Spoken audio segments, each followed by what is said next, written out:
A farewell to one of the most influential military leaders in modern U.S. history. Kwame Holman has that story.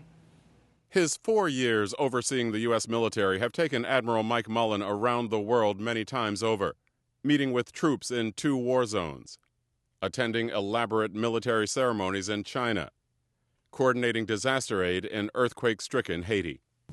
But Mullen's greatest role was in helping wind down the war in Iraq and expand the war in Afghanistan. At his Senate confirmation hearing in 2007, he expressed characteristic candor about Iraq. Based on the lack of political reconciliation at the government level, obviously, although I spoke earlier about some of it going on at the local level, which I think is important, I would be concerned about whether we'd be winning or not. On Afghanistan, Mullen played a bigger role, saying the U.S. needed to refocus its energies there and in the region. When President Obama asked for an Afghan war review, Mullen stuck by commanders in the field who demanded resources for a counterinsurgency approach. David Ignatius of The Washington Post has traveled to the region frequently with the admiral. There's this view that the White House has that Mullen and the military kind of boxed the president in and narrowed their options and pushed them down the road toward this 30,000 troop surge. It didn't look that way to me as I was reporting it. It looked more like a kind of classic chain of command thing. In his final words to Congress last week, Mullen called out Pakistan for aiding the Haqqani terrorist network in recent attacks in Afghanistan.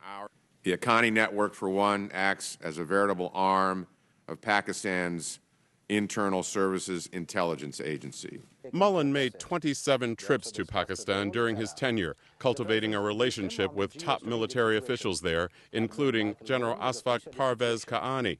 That relationship became strained after the killing of Osama bin Laden by American special forces inside Pakistan. Qaani received no heads up from Mullen, nor did the Pakistani government know about the raid on the compound in Abbottabad.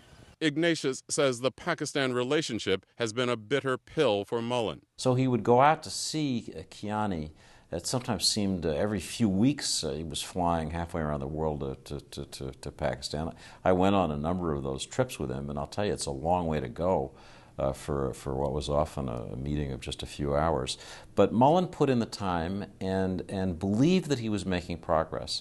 Admiral Mullen's tenure at the Pentagon may be best remembered for his strong advocacy for ending the military's don't ask, don't tell policy. For 18 years, it barred homosexuals from serving openly. It ended last week, 18 months after Mullen spoke out. No matter how I look at this issue, I cannot escape being troubled by the fact that we have in place a policy which forces young men and women to lie about who they are in order to defend their fellow citizens. Mark Thompson is Time Magazine's defense reporter. Mullen gave the President and Secretary of Defense Robert Gates all of the sort of 4-star coverage they needed to push ahead with this, knowing that the nation's top military officer was in their camp. Today, at a time-honored ceremony at Joint Base Meyer in Virginia, the chairman handed over his duties to Army General Martin Dempsey.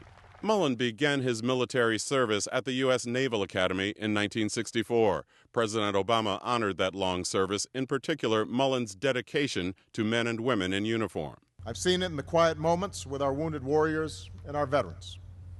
I saw it that day in the Situation Room as we held our breath for the safe return of our forces who delivered justice to Osama bin Laden. I saw it at Dover as we honored our fallen heroes in their final journey home.